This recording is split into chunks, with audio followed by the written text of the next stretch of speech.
బిస్మిల్లాహిర్రహమానిర్రహీం.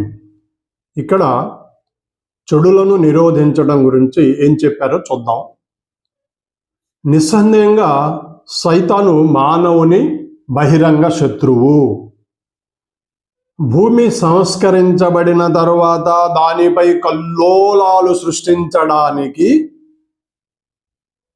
సైతాను ప్రయత్నం చేస్తుంది. దౌర్జన్యపరులు కూడా పరిమితం కాని ఉపద్రవానికి భయపడండి, దూరంగా ఉండండి. అల్లా ఆజ్ఞాపిస్తున్నాడు, న్యాయం ఉపకారం చేయమని, బంధువుల హక్కులను నిర్వర్తించమని, సిగ్గుమాలిన పనులను త్యజించాలని.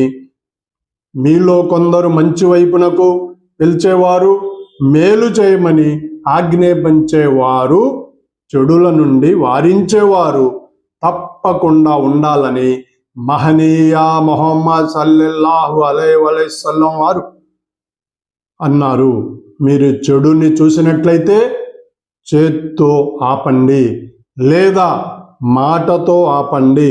అది కూడా సాధ్యం కాకపోతే మీ మనసులో చెడును చెడుగా భావించండి.